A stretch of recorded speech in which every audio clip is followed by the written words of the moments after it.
Wi-Fi don't fail us now.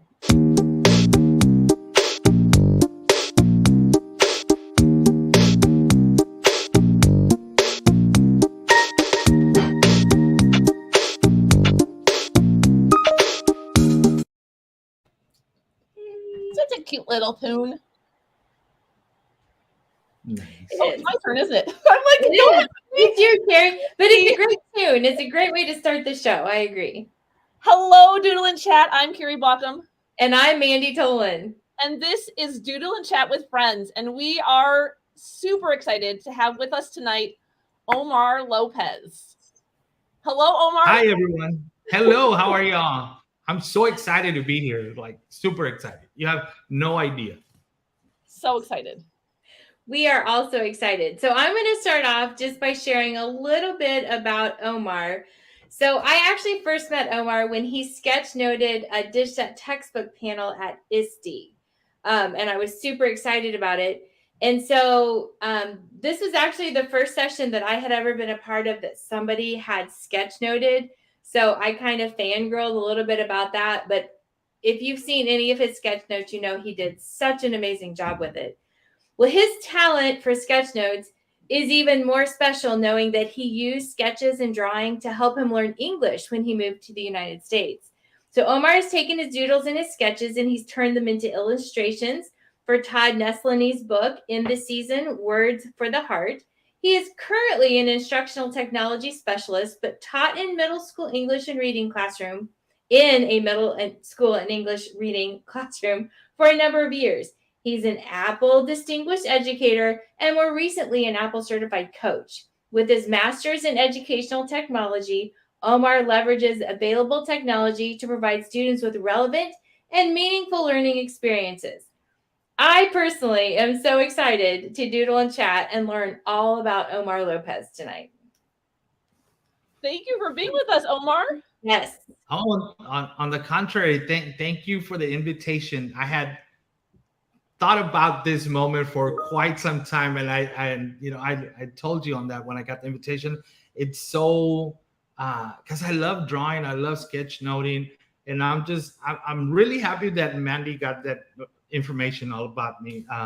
So it's just part of who I am. I identify a lot with just sketchnoting and drawing. But I'm thankful for this, and we can help other educators or just friends learn a little bit more about sketchnoting.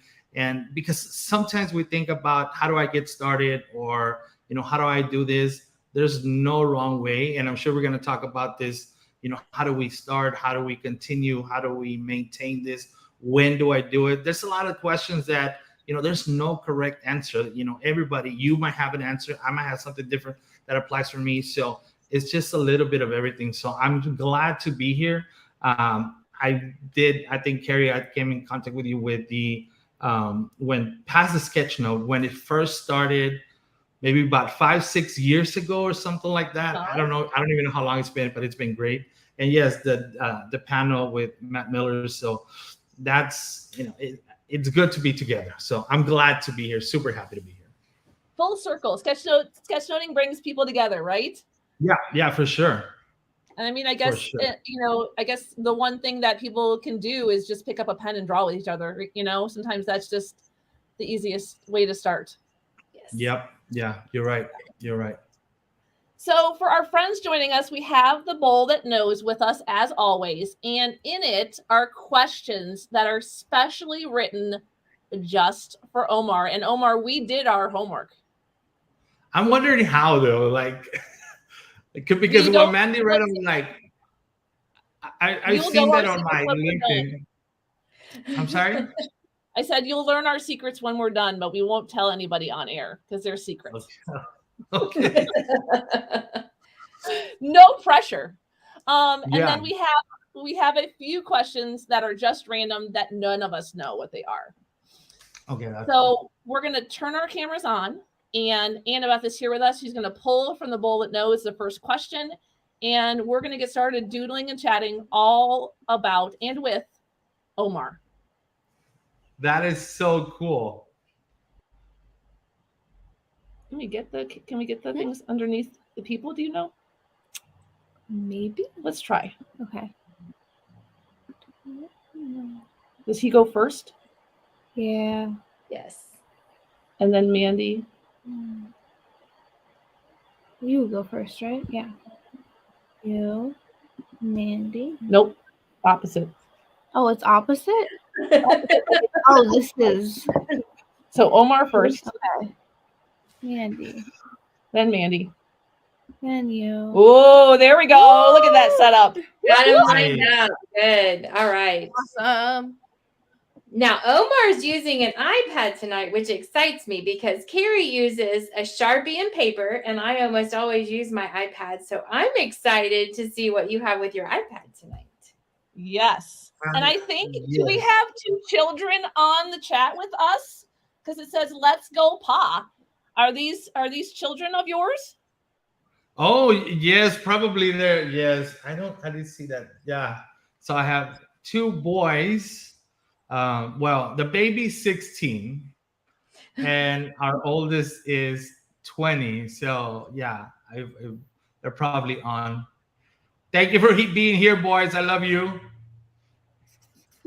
How exciting. Yeah. Or more pressure. I don't know. No pressure. No, Listen, it's all love. we just have fun. We just have Good. fun. All right, you ready, kid? Yeah. Let's do this. Okay.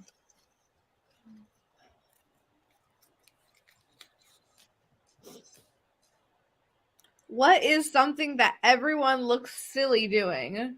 Ooh, so one of our random questions. Oh, like everyone, or just like personally for me? Whichever you decide. It's up for Oh my interpretation. gosh, I think I am terrified of. I think, oh man, since I don't know how to dance, I would say dancing. If I were to try dancing, it would be horrific. It's just nerve-wracking. And our oldest boy is a dancer, and our baby plays the drums rock. So they're both musically inclined. Belly's a great singer too, but I can't. Like dancing is just, oh my gosh, that's a challenge for me. So dancing would Well, I always be. think I look really good dancing, but I'm certain that I don't. Well, I also dance all the time, and I'm going to tell you, I know I don't look good dancing, but I do it anyway. So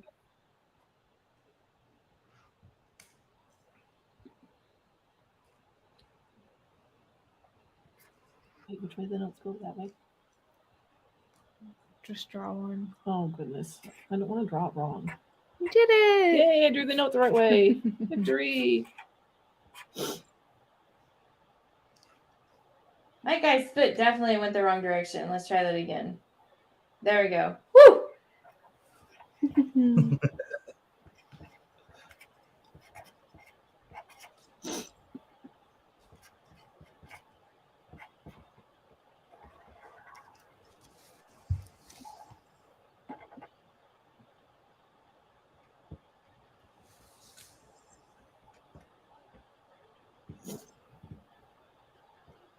So we also like to sing in my house, much to the dismay of my poor husband. And we will sing and dance. So you put on any musical, anything that has music in the background, and you're going to belt it out, and we're going to dance. And so we have a lot of fun with that in our house too. Like I said, it's not great, but we like to do it. Yeah, I guess there's something also. I guess I don't know if it's our culture or just the family. I mean, music just brings people together too.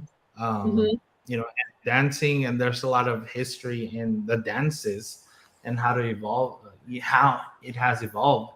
But I don't know. It just I don't know if it's lack of coordination. I mean, I never danced in middle school, high school, or any point like that, and it's just I don't know if it was just I was afraid of not being able to, or just lack of coordination. I couldn't figure out.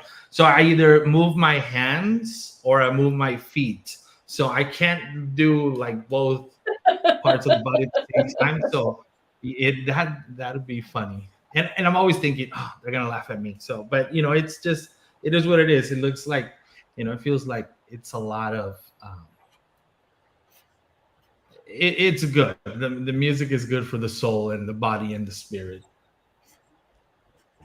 Agreed.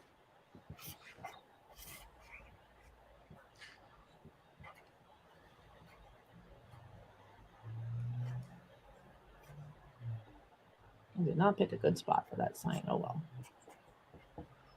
There we go. Hands or feet?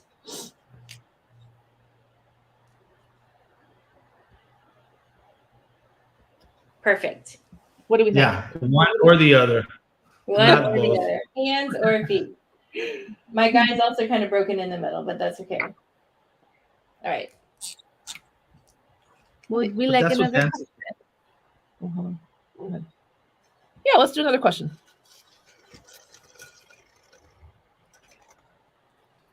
Okay. What was your favorite moment or favorite lesson you had as a middle school teacher for 17 years? So you taught a variety of classes. So you were science, right? That's right. And ELA. ELA. Mm-hmm. And then I did technology application my last 2 years. So I spent 17 years as a middle school teacher in the same campus. And I started teaching ELA. So let me tell you the story. It's not funny, but it's just a cool anecdote. So I was going to school at the university here locally, University of Texas Pan American, which has gone through like 3 or 4 different names, Rio Grande Valley now. And I was an English major, so I could write fairly well. But then I knew I wanted to be a teacher, but I didn't want to go into the public school system and teach English, because then I was gonna have to, we have the STAR test here in Texas, which is a state assessment. Like, I don't want to teach something that's tied to the state assessment. So I switched from an English major to a biology major. I still had like 36 hours of English anyway, so I was close to double majoring. But I ended up switching to biology because I was going to be a science teacher. So when I graduated, I went to look for a job as a teacher, but there was no science teacher opening, so there was only an ELA teacher. And because I had the hours, I ended up being an ELA teacher, which was, I loved it. I taught 7th graders. 7th graders are the best because They are an interesting age. Yes. First, they can't stand you, and then they don't want to leave your class, but then they're lovely, and then they're just different. But 7th grade is awesome. But anyways, so then I ended up, once there was a science position open, I transferred to science, and then they ended up coming up with a science state assessment too, or a science star, which is okay. But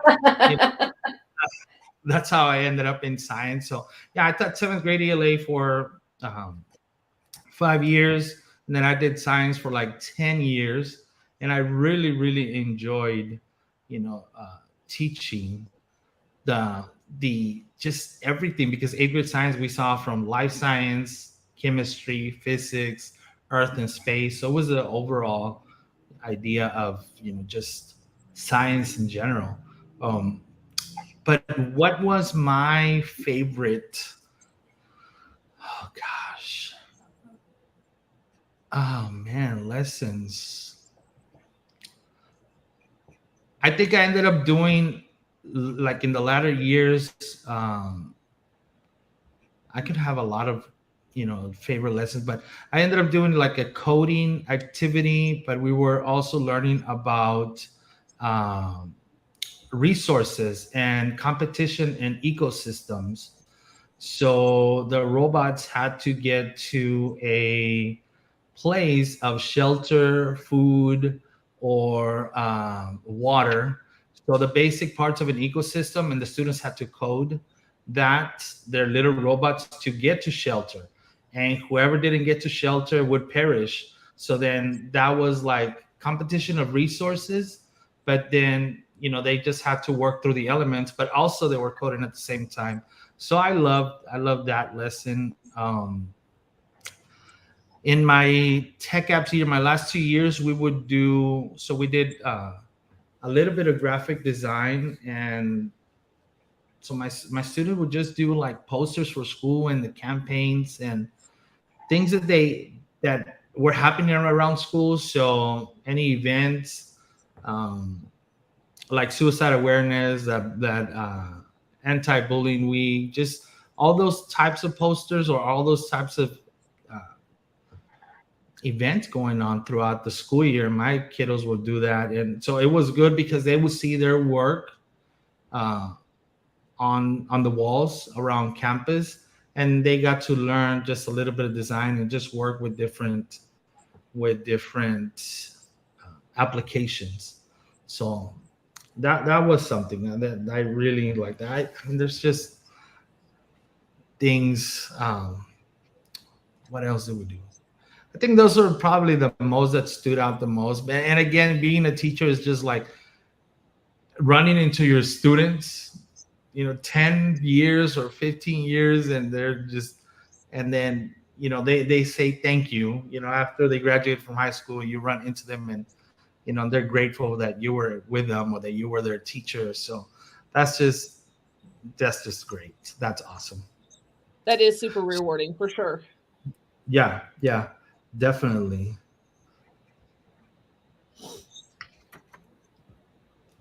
So Carrie, you also teach middle school. I was in middle school when I started, so that was my first job, was a middle school job.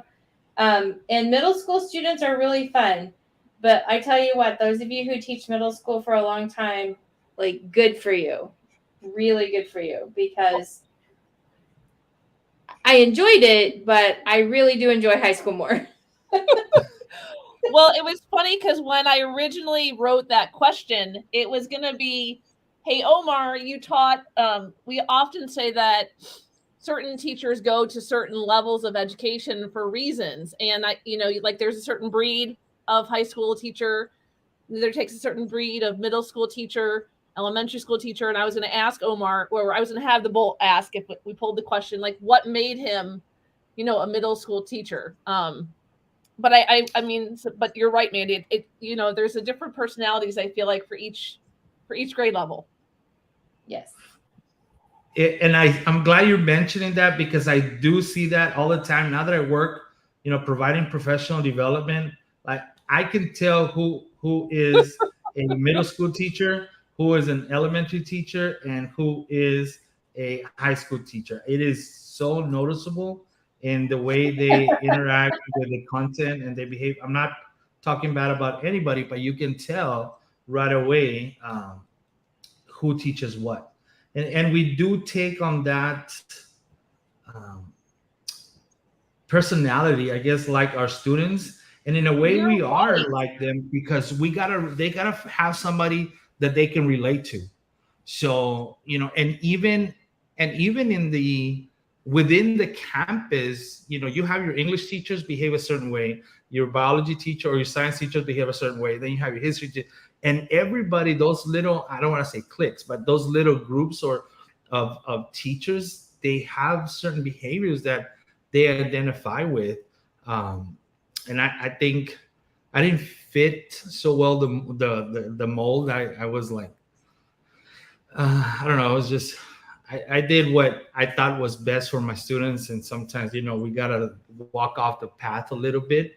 I had an administrator tell me, if you're doing what's best for the students and you're not, violating policies and district, what the operations, whatever it is, sometimes you got to do that. And I've been very lucky to work with awesome administrators that, that were very supportive and provided that autonomy because we knew campus goals, we knew the vision, and we were allowed to do our thing. And I think that's what makes a school successful, is having that leader that gives the autonomy to its teachers. And when you have teachers like me, it's like, hey, sir, I'm going to go try this. Is it okay? This is what the outcome is going to be. Like, go for it. So, and it always goes back to the students, because, one size doesn't fit all. We know that it's been proven, I don't know how many times. And the same thing goes for teachers. And that's actually part of like my doctoral studies right now. We're working on our EDD, and it's about professional development and changing the way professional development evolves. So, or how it's delivered. So that's what, it's just that one size doesn't fit all. But knowing what's best for the learner, regardless whether you were working with an adult or a child. So that's important. So that's we why I was might like, need to talk. My dissertation was along those same lines. So oh, we might need to visit. yes, that would be so cool. Yeah, that's what I've been, looking at studies, and it's just, so my idea is like a personalized professional development.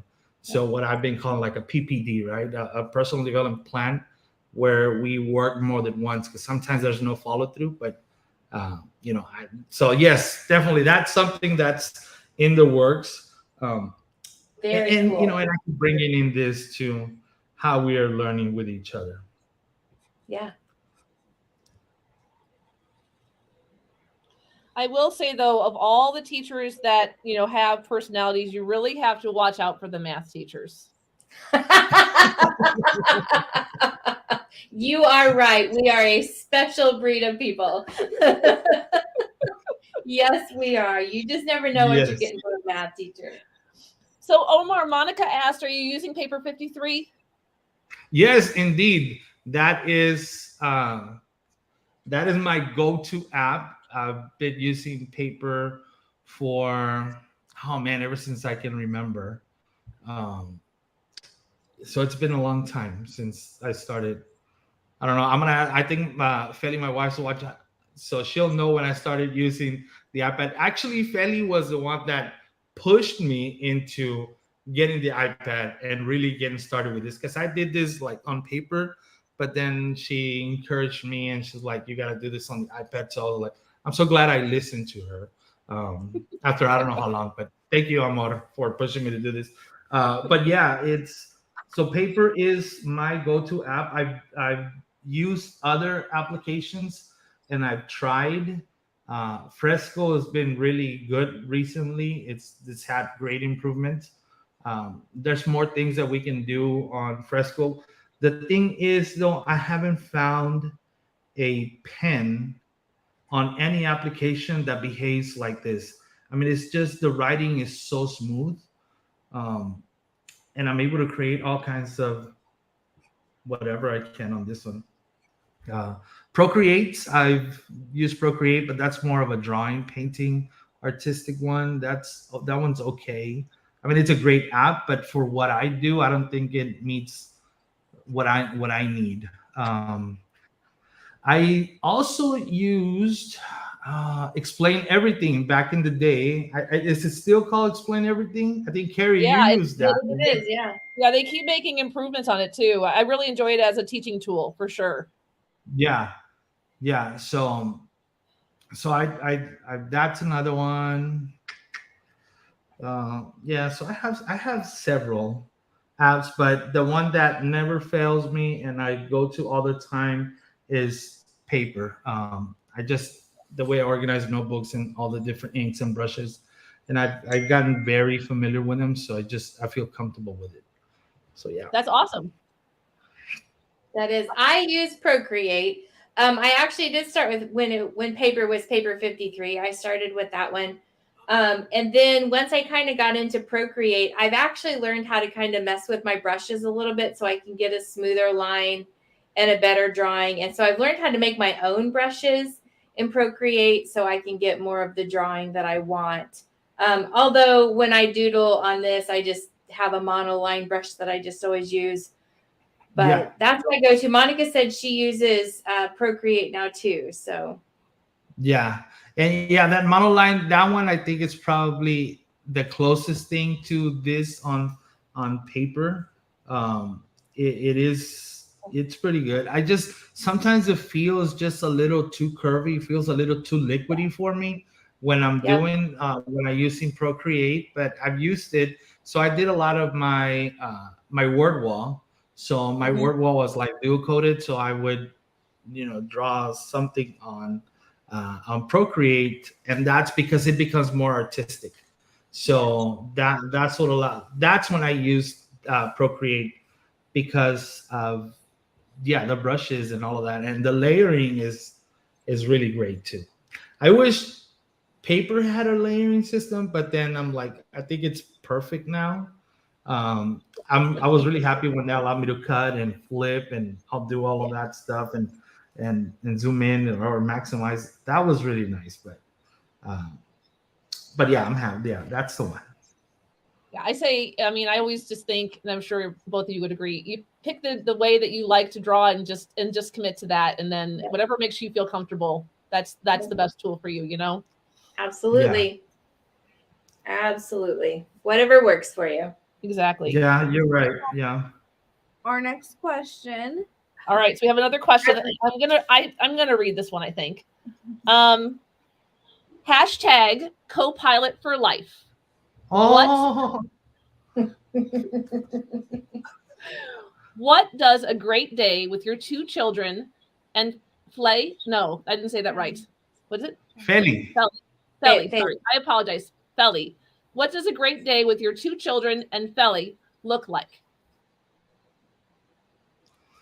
Oh man, I think any day with the family is awesome. I mean, it's just family time is the best thing for me. And that's when time flies. That's my only problem with that. But really, I think it's just being together, and we go and, have breakfast or have lunch. We, go to the movies, and just being together. I know, I like to go fishing. Feli says we just go feed the fish because we never catch anything.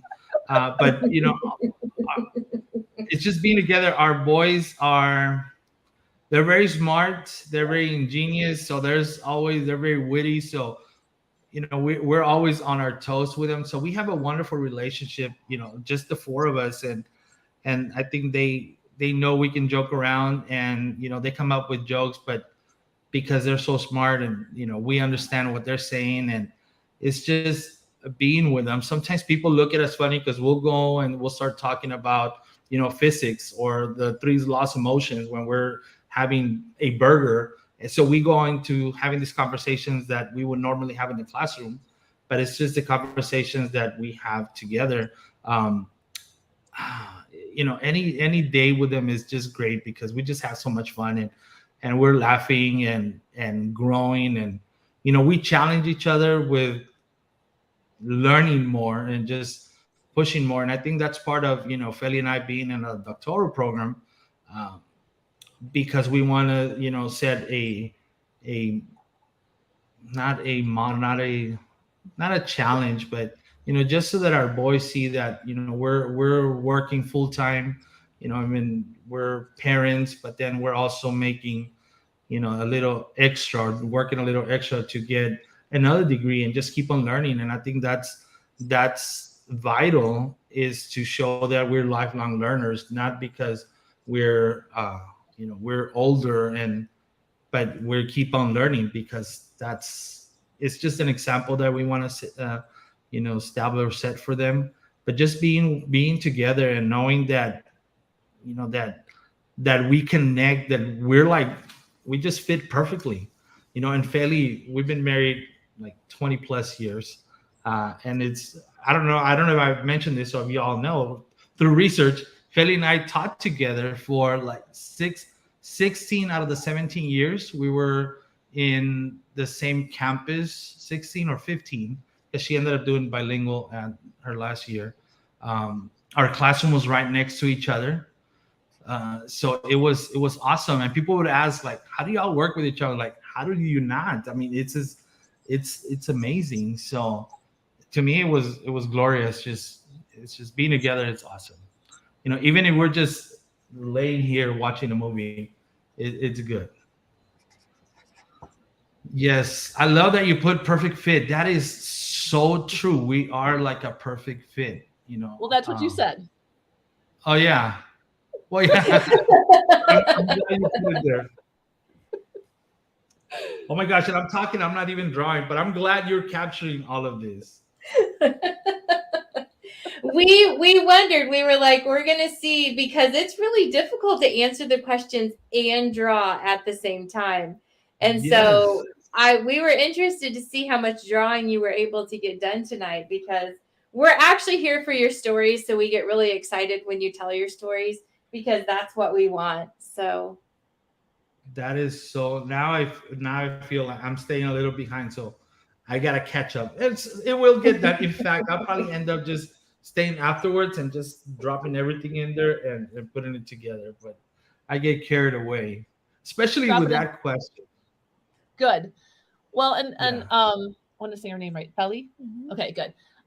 Felly had the same things to say about you when, I gave away my tip, when I might have talked to her briefly. Oh, wow. She's a sneaky one, so I'm happy you didn't know. Okay, well, now we know. I think I'm gonna have to like ask for a new fishing rod or something like that. No. He was awesome. I think we're ready for another question. Okay.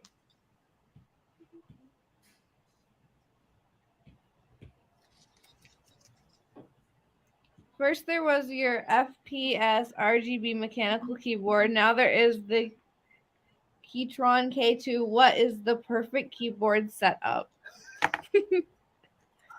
How do you know these things? It's like, did you check my Amazon purchase history? You know what? That's a new way for us to do research. Good tip. Can we? I don't. Wow. So that is so okay. So the keyboard, yes, the Keychron is. I have fallen in love with it. So for those people who don't know what it is, it's like a super tricked out keyboard, right? Yeah.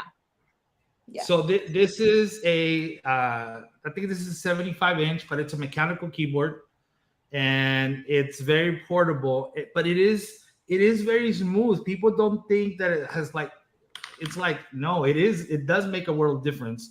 And it's got a Windows and a Mac configuration. So for me, it's awesome. I love the colors also. That's I don't know, but it's great. So I had a HyperX, and the HyperX Origins. It's an alloy, low profile keyboard with RGB. I loved it, but then I found this, and this is amazing. It makes, when we're working and creating typing research papers or working on contracts and spreadsheets, it does make a world of difference. Even though I don't game, but these types of keyboards just make my workflow. I feel that it's smoother, and it's just, the backlighting is a plus. Because it glows, right? Does yours glow? This one, yeah. Well, right now it's off, but it's got. I think it's too much light. Yeah, but yeah, this one has different lighting configurations. The first one, I had RGB, so it's got the Rangry blue, and it's got like a whole color spectrum that moves from side to side. And it is easier to see the keys. The response time is great. I'm still wondering how you knew about these things, but some of the stuff that Mandi read out, I put it in LinkedIn, or I have it on Sked, or I have it on social media, but I don't. Wow. Oh, Instagram. Oh, wow. That's right. So but Keychron is, it's good. We got to be careful what we put in social media. Wow. I have to say, you take really sexy keyboard pictures when the light's down and that keyboard is, flashing its colors. That is a sexy keyboard, It is. It's something to it. Yeah. It is. That's right. There's something to it. There is. Mm-hmm. Yeah, there is. There is. Now, is that the kind of keyboard that I see? I do follow somebody on Instagram who makes molded keys. Is that also the keyboard where you can pop the keys off and put custom keys on it? Yeah, so all of these come off, and even the switches. I don't have the. So yeah, I don't know if you could. Like these just come off right away. So yeah, you can get custom keyboards, and we've seen people that get they add like acrylic and they shape their own. So yeah, these are fully customizable. You can buy like the base and all the different parts, the switches, and then the caps. I bought this one just completely assembled.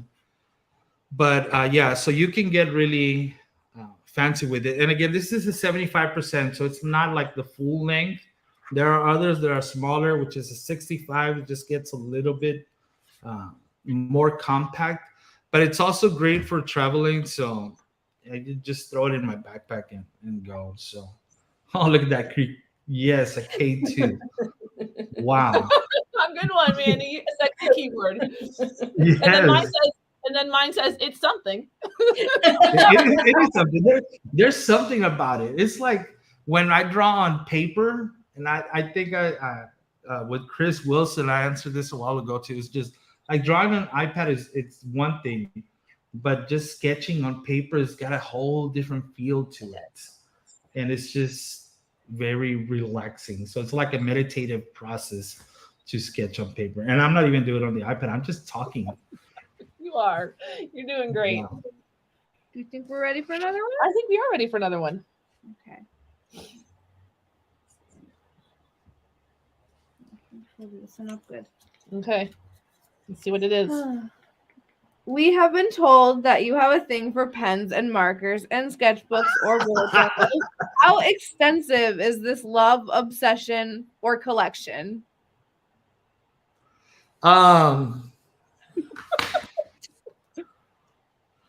Okay. Yeah, I mean it's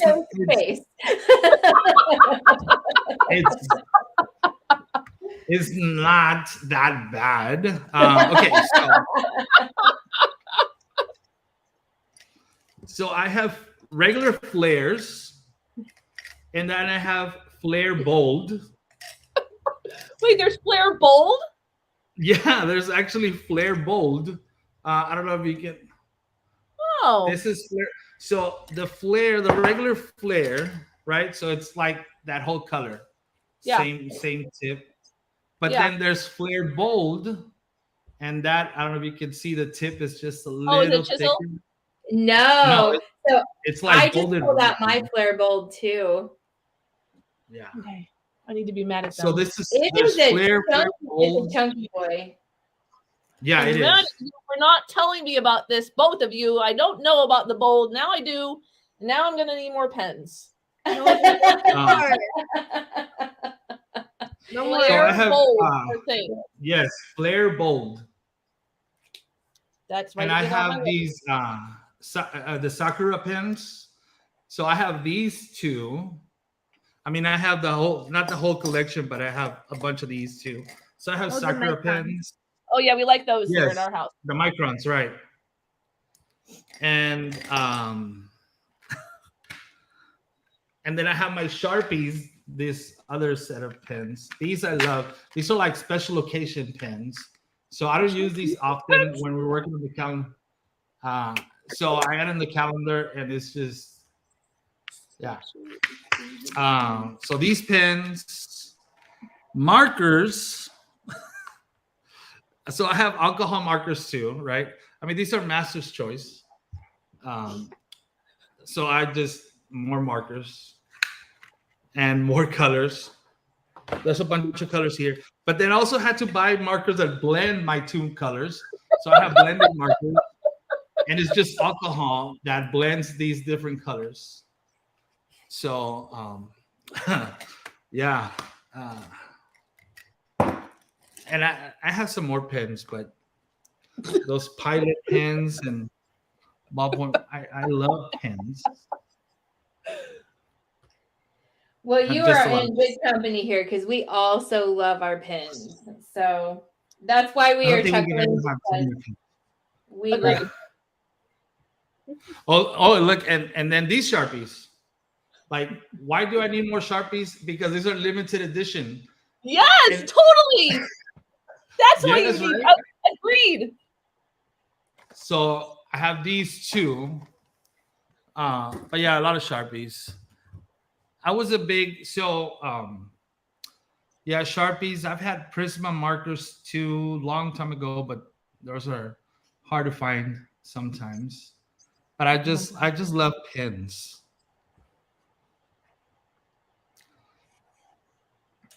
But yeah, those the flare bold. It was like, okay, I gotta find those. I gotta Well, I use know what's those. happening after Doodle and Chat tonight. So I stumbled across their Flare Bold Sparkle, Oh, and I bought them. Are they good? They are good, and they do sparkle. Now, fun fact: it says specifically on this marker to store it upside down. Like it says on the marker itself, store upside down. It's really weird. And then they're flare. I mean, they're your pilot. They're like pilot flare pens, except they're the bold and they're sparkly. you know, and the only pens I never got into were gel pens. I cannot. I don't know, for some reason I just don't like them. I feel like that's not even a pen. That's like something else. So I feel betrayed with those gel pens. So I'm not too fond of those. I'm not fond of erasable pens either. I know some people love Oh erasable no. Like, I do own every single friction pen that they make. Friction. Yeah. Is that what they call erasable pens? So they give it a fancy name to make it okay to have one, even though they're not really a pen. They're just a fancy pencil. They're a pen. They're ink. I have friction markers. I have friction highlighters. I have the clicky ones. I have the non-clicky ones. Listen, there's some good pens, okay? If it erases, Mandi will buy it. Yeah, erasable pens. I don't know about I'm that. with you, Omar. I'm with you. Oh my gosh. Just pins. So yeah, I have a lot of pins.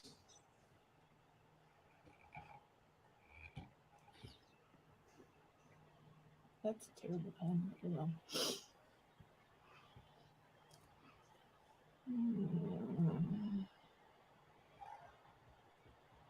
I was always very protective of my pens too. You know, teachers like to sign stuff and then not return the pen. Is that just I've done. I'll admit to that. Like I'll be writing with a pen in a meeting. I'm like, oh, this pen is just a really smooth pen. This one might just not need to go back to the person. If they want it, they can ask, and I'll give it back. But you know, it doesn't happen. So I just sometimes might be a little bit of a klepto when it comes to pens. Yeah, it happens sometimes. And I have my pens on my desk at the end because my kids always come up and admire my pens. But I have pens, colored pens, good pens for my kids to use. They're just not my pens. And the kid came up today and like, can I borrow a pen? I said, you bet, yours are over there. they're in that container over there. They're like, but yours are color coded. Yep, they sure are. And that's why they're my pens. I have a little cup of my favorite pens on my desk too. And yeah, they don't usually ask for them, but I'll be like, no, your pens are over there. They're in the middle of the table. You know that caddy that has all the stuff in it? That's for you. That's your pen. That's right. Yours. That is right. Do we want another question? Totally. Okay. So I guess the only one that would know about my pens would be Feli too. Because like I have a lot of pens. But they're good. I mean, it's just, that each pen has a purpose. I feel like each pen has a purpose. Like I use these pens for my calendars, and like the purple flares, I use them for my notes at work. And then I have another calendar that's like a home calendar, like a family calendar. So then, one child is orange, the other child is blue, Felix is pink, my stuff is black. Hard deadlines are red. So it's just like it just makes sense for me to have a bunch of pens. It does. Yeah. I love it. It is just different. They all have a purpose. It's like a bunch. There's ants, in an anthill, but each ant has a purpose. They're all the same, but each one plays a role, and I feel like these pens play a role. Yeah. And that's why, as a math teacher, I like erasable pens, because in math, we need to erase. But I also like to draw or like to write in pen. I actually really enjoy pencil also. I like the feel of pencil on paper. But I like the color of the pen. So it's the best of both worlds. So pencils, now that you mentioned pencils, I love these. Are the ones with the front of a twist? Yes. Yes. I love these. Like, oh, there you go. So yeah, these are the ones with twist. So I love these. The eraser's horrible, but that's why we use a pencil. We never erase. It's just like to create the base of whatever we're drawing, and then we go over it with pen, and then we erase. Let's see here. What else do I have? Oh, well, this one I just got because this is a 0.7, so that one's good. But yeah. So you were a 0.7 fan. Were you ever a 0.05 fan or 0.5 fan? 0.5. Initially I was, but after I just started drawing a lot with pens, I switched over to a 0.7. I feel like I don't have to press as hard, so it's just a light going over whatever it is that I'm doing. And again, it's just to create that sketch at the bottom, because I'm eventually going to go over it with a pen or with a marker. So then I switched over to a 0.7. I also had like the 6B, the 4Bs when I was taking art in school, but I could never really get into the graphite or, pencil drawing or graphite drawing. So yeah. Sorry, Annabeth. I know you're going to ask another question, and I hijacked it. Oh, Well, that was fine. good. That's the anthill analogy. I love that. I feel like that could be a T-shirt. Every pen has a purpose, just like every ant in the anthill does. They could be carrying little pens on them. I started to draw that. I'm like, this could be a T-shirt. It's like waiting to be drawn. Oh yeah, you see. That's right. Each of them has a purpose.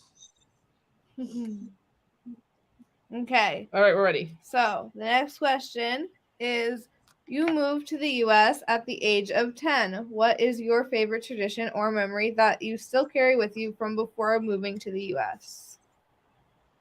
Oh, okay. Well, that I know I've shared before at the age of 10. Tradition. I would say that the Christmas, I think that's pretty much the same. A lot of other traditions. I think that's probably the most one that, like the one that stands out the most, just, being with the family. So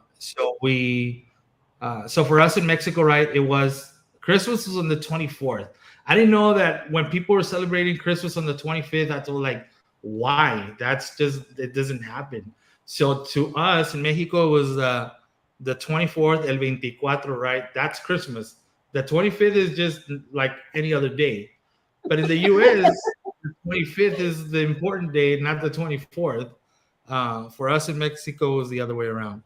But it was just, being with the family, being together. It wasn't so much about, the presents. Yes, we enjoyed presents. I think the only one that I didn't enjoy as a child was a sweater. I still remember a sweater. They gave me, like, I get a sweater for Christmas. But anyways, that's a different story. But just being together in the family. And right now, we still, we spend the 24th, with Feli's, with my in-laws, and then on the 25th we go visit my parents. So it's just, everybody gets a little bit of everything, and of course tamales. We eat tamales. Yeah. And I think Yes. that's the main thing, is just family being together. It's a good time, and I think it's great that we all have days off that coincide. So like all four of us are, whether or not in school. Well, I don't know about this year. My son working, or our son work, the oldest one working with EMS and the ambulance and doing all that transport EMT stuff. So they have different schedules. So, but nonetheless, that's probably the main thing, is just being together in Christmas. Christmas time is good. Um, It is good. yeah, I think so. And then we just adopt the ones that were here. So yeah, I was 10 years old when I came to the US.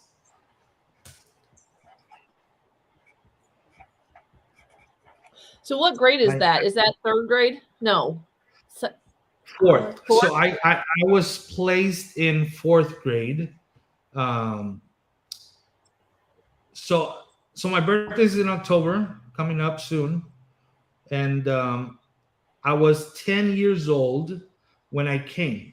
Because I was 10, they told me, "Oh, you're a 10-year-old. You're a 10-year-old. You fit with fourth graders." So I stayed with fourth grade. But even though I turned 11 in October, I was like the oldest child there. So I ended up graduating high school at 19. The rest of my friends were like 17, so like some summer babies. So I stayed behind. Now I came to the US. I had graduated or finished primaria in Mexico, right? What was elementary. I had finished up to sixth grade in Mexico at the age of 10. One, because the area where we lived had no kindergarten.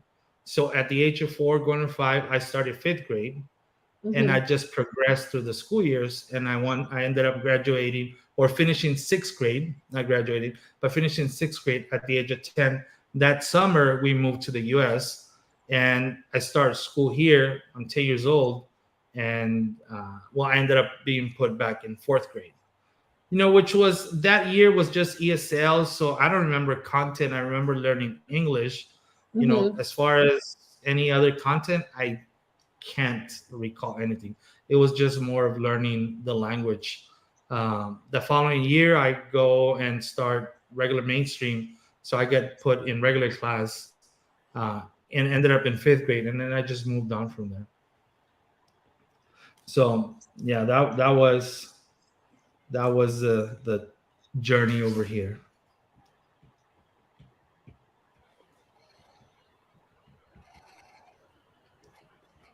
So it was yeah, go ahead.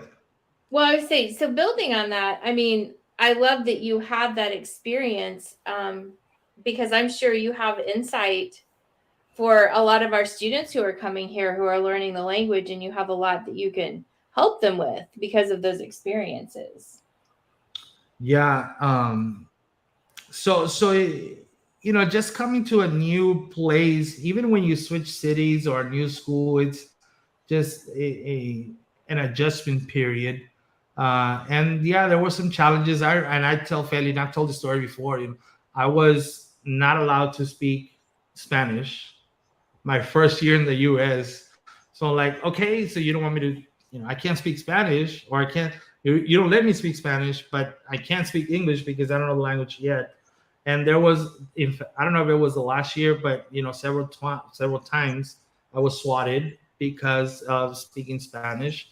So it was a challenge. We were, just having to adjust to a whole new place, even though we had my dad's sisters. I think there was a couple of sisters and somebody else that came. So we had cousins, but it just wasn't home. So for a long time, being here wasn't home. And I understood the challenge. And for me, it was like, what, I got to learn English quickly so that I can be okay in school. Academically, I was doing okay. But that just kind of motivated me to learn English quickly so I could do more. And when it's just understanding, what these children are going to. When I started when I went back to teaching, so I went back to teach in a school a mile north of where I grew up, mile south, I'm sorry, where I grew up. So a lot of the kiddos in class that I had as students, like I went to school with their parents. So I knew the area, I knew where the kids were coming from. I knew, the same people, that neighborhood, how everything is. So I could relate to them, and I, just telling stories of like, yeah, we would play basketball there, or I would walk from there to this store, or that's now a tire shop. It used to be a convenience store, and we would do this. Or I know your dad and I were in school together. So things like that, and knowing that, some of the challenges that our English learners face is, I think that helped me too. And it's just, I want to help others. And I think back of, the conversation that we had earlier of where I had to drop a letter grade or 2 letter grades because I couldn't speak in front of people, and that just, it goes back, and I don't want children to feel like they can't. I'm not saying that I had bad teachers. I had great teachers, and and I want to say I'm still friends with some of the teachers that I had in middle school, because they're great. But just, how somebody believed in me, I want to make sure that my kiddos or my students know that there's somebody that believes in them, regardless of, skin color or home language or family structure. That's irrelevant, because at the end of the day, it's what we have inside. And if they know that there's somebody like cheering for them, and like Feli says, right, I want to be my students' loudest cheerleader. I want my students also to know that I'm going to be there. Like, let's go, challenge, but also that they know that, that they have a support system. I love that.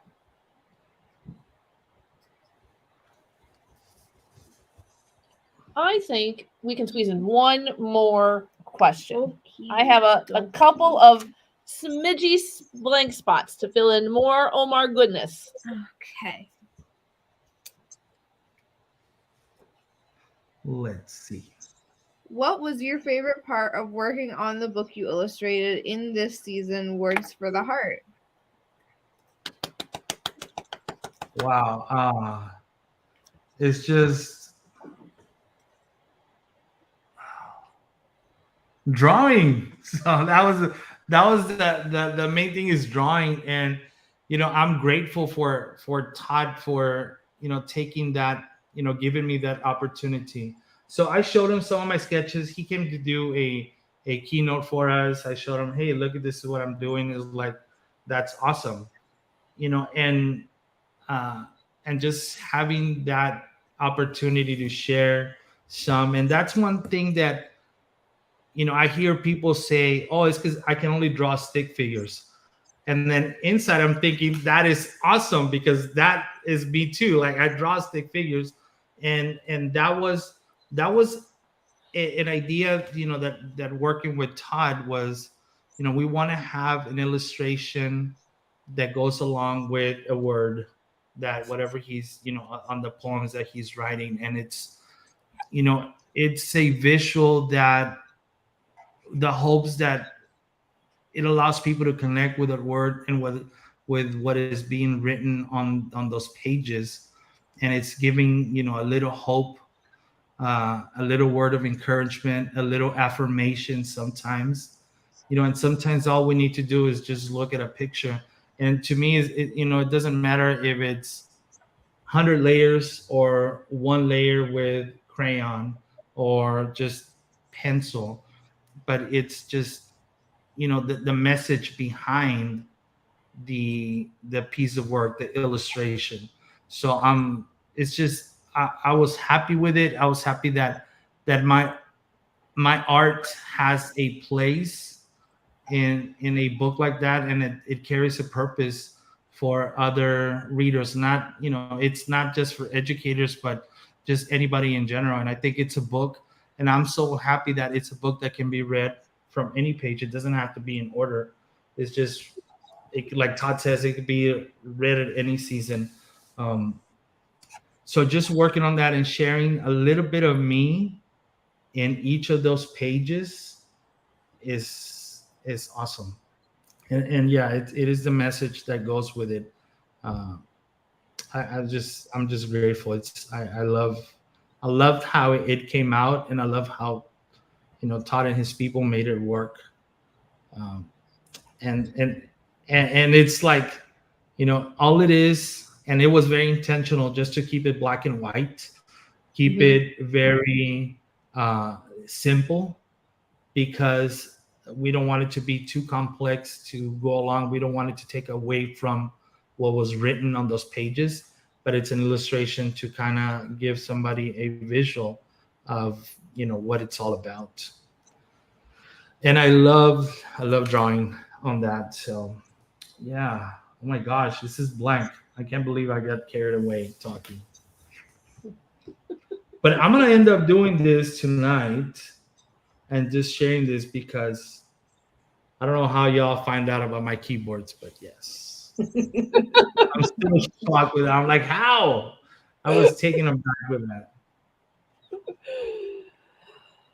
Oh my goodness, the hour has flown by. I can't believe that this episode of Doodle and Chat with Friends is coming to an end. Omar, thank you so much for letting us connect with you and hear your stories and all about you. If you were here with us and you drew with us on this Doodle and Chat, please share out your Doodle and Chat, sharing hashtag Doodle and Chat on Twitter and Instagram, so the three of us can see all the fun that you had along with us here tonight. And then join us back, Mandi and I, back here every Wednesday night at 8 p.m. Central Standard Time for Doodle and Chat. And we'll see you all next week. Bye, everybody. Bye, everybody. Goodbye. Thank you. Thank you.